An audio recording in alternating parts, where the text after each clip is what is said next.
Hello and welcome to a new video. 5% additional panel প্রকাশ হয়ে গেল 9533 প্যানেলে, অর্থাৎ 9533, অর্থাৎ 11700 সামথিং যে প্যানেল, অর্থাৎ 2022 রিক্রুটমেন্ট প্রসেস যেটা, তার 5% যে এডিশনাল প্যানেল সেটা কিন্তু প্রকাশ হয়ে গেল। আমরা বিস্তারিতভাবে ওয়েবসাইট থেকে পুরো তথ্যটা আপনাদের শেয়ার করব। দেখতে থাকুন, সঙ্গে থাকুন আপডেট মাস্টার ইউটিউব চ্যানেলে। অবশ্যই চ্যানেলটিকে সাবস্ক্রাইব করে পাশের বেল আইকন প্রেস করে অল করে দেবেন। যারা ফেসবুক থেকে দেখছেন আমাদের এই পেজটিকে ফলো করতে ভুলবেন না। শুরু করা যাক। West Bengal board of primary এডুকেশনের অফিসিয়াল সাইটে চলে এসেছি এবং অফিসিয়াল সাইটে আসার পর নোটিশ সেকশনে যখনই যাব, তো নোটিশ সেকশনে যাওয়ার পর সেখানে নোটিশগুলো পরপর চলে আসবে। দেখতে পাচ্ছেন 20/12/2024 আজকের ডেটে নোটিফিকেশান একটা পাবলিশ হয়েছে, counselling of empanel candidate for under additional panel of 5% merit list medium wise and categories. For details করবো আমরা। ফর ডিটেলস করলেই আপনাদের ডিভাইসে পিডিএফ আকারে সেটা ডাউনলোড হয়ে যাবে। তো আমরা ওপেন করে নিলাম পিডিএফ ফাইলটা। দেখতে পাচ্ছেন নোটিফিকেশান ডেটটা হচ্ছে 20/12/2024 এবং প্রথমে আপনাদেরকে বুঝতে হবে এটা কাদের জন্য। 2022 রিক্রুটমেন্ট প্রসেসেরই একটা অংশ বলতে পারেন 5% যে মেরিট লিস্ট এডিশনাল প্যানেল যেটা, সেটা। তো সমস্ত ব্যাপারটা আপনারা জানতে পারবেন, পুরো একদম শেষ পর্যন্ত দেখতে থাকুন। তো এখানে দেখতে পাচ্ছেন pertaining to counselling of empanel candidates under additional panel of 5% merit list medium wise and category wise. এর সাথে লিস্ট এনক্লোজ আছে, আমরা দেখাচ্ছি একটু পর। তো নোটিফিকেশন নম্বর আগের দেওয়া আছে, যেগুলো আগে বেরিয়েছিল। এটা হচ্ছে 2022 রিক্রুটমেন্ট প্রসেসের অংশ, লেখাই আছে এখানে।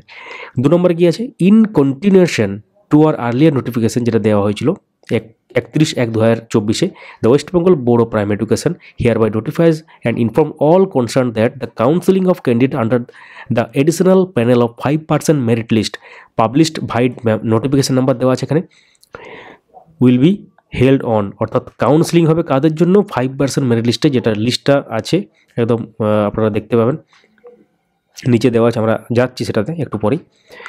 27/12/2024, অর্থাৎ ডিসেম্বর মাসের 27 তারিখে দুপুর 12টা থেকে একদম West Bengal board of primary এডুকেশনের অফিসে এটা কাউন্সিলিংটা হবে।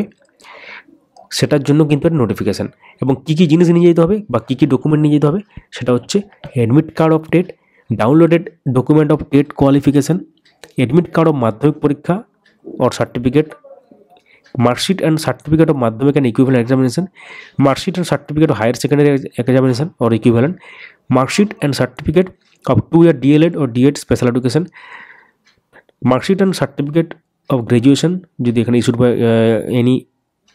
issued by university if applicable আর কি। তো কাস্ট সার্টিফিকেট যদি অ্যাপ্লিকেবল হয় এবং পিএইচ সার্টিফিকেট যদি অ্যাপ্লিকেবল হয়, ভোটার আধার কার্ড এগুলো কিন্তু নিয়ে যেতে হবে। List of candidates who are called for counselling in this phase with their respective schedule is appended with this notification. তো এখানে পরিষ্কারভাবে এর সাথে আছে, অর্থাৎ কারা কারা এর মধ্যে আছেন, অর্থাৎ কাউন্সিলিংয়ের জন্য যাদেরকে ডাকা হয়েছে তার লিস্ট পুরো এটা দেওয়া আছে। তো সিরিয়াল নাম্বার অনুসারে আছে পরিষ্কারভাবে, এবং এটার মধ্যে যদি আপনারা থেকে থাকেন এই ভিডিওতে কমেন্ট করতে পারেন। তাহলে এখানে আমরা দেখে নেব serial number, registration number, TET roll number, candidate name, gender, caste, category, Madhyamik এবং নম্বর দেওয়া আছে, এইচএসের training score, TET score, viva voce, aptitude test, total score পরিষ্কারভাবে দেওয়া আছে। তো স্টেট ওয়াইজ পজিশনটা কিন্তু দেওয়া আছে।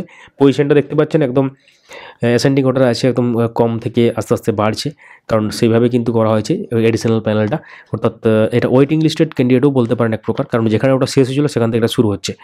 তো যদিও 2022 সংক্রান্ত ডিএলএড একটা কেস চলছে মহামান্য সুপ্রিম কোর্টে, যাই হোক সেটা আলাদা প্রসঙ্গ। এখন এই মুহূর্তে আমরা এটার দিকে ফোকাস করি। তো এখানে পরিষ্কারভাবে এখানে উল্লেখ করা আছে। তাহলে কতজনকে ডাকা হয়েছে? 56 জনকে ডাকা হয়েছে টোটাল, এবং এটার মধ্যে কিন্তু মিডিয়াম এবং ক্যাটাগরি ওয়াইজ পুরো ব্যাপারটা হবে। তো এখানে এদেরকে যেতে হবে 27 তারিখে দুপুর 12টা থেকে কাউন্সিলিং। অবশ্যই আপনারা কমেন্ট করবেন যদি এইটার মধ্যে আপনারা থাকেন বা আপনাদের বন্ধুবান্ধব আত্মীয়স্বজন কেউ থেকে থাকেন। এই লিস্ট আমাদের টেলিগ্রাম চ্যানেলে দিয়ে দেওয়া হয়েছে পিডিএফ আকারে, যদি ওয়েবসাইট থেকে ডাউনলোড করতে কোনো সমস্যা হচ্ছে আপনাদের।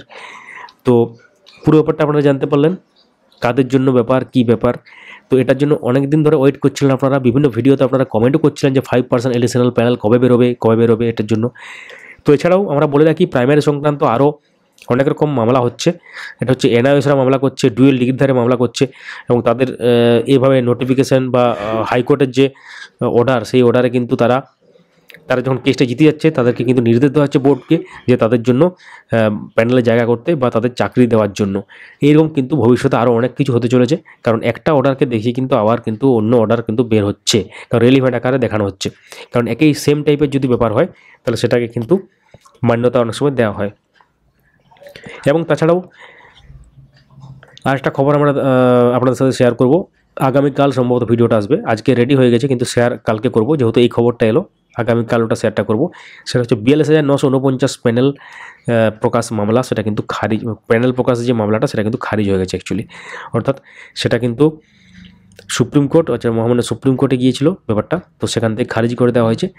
অর্থাৎ পর্ষদ অনেকটা স্বস্তিতে পড়ে গেছে। এই মুহূর্তে পর্ষদের কোনো চাপ নেই ওটা সম্পর্কে। এখন ওই রিলেটেড আবার যদি কোনো ম্যাটার থাকে সেটা আলাদা ব্যাপার।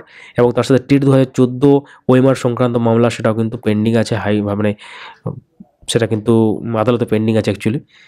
তো সেটা ফাইনাল জাজমেন্ট উঠে আসেনি। আরও বিভিন্ন ধরনের আপডেটগুলো যেগুলো আসবে সেগুলো আমরা শেয়ার করবো এই চ্যানেলের মাধ্যমে। ভিডিওটি লাইক এবং সবার সাথে শেয়ার করতে পারেন, এবং যারা ফেসবুক থেকে দেখছেন অবশ্যই আমাদের এই পেজটিকে ফলো করে রাখুন। Thank you so much for watching. আপনাদের মনে যদি কোনো প্রশ্ন থাকে অবশ্যই সেটা কমেন্টের মাধ্যমে লিখতে পারেন, প্রত্যেকটি কমেন্টে আমরা উত্তর দেওয়ার চেষ্টা করব।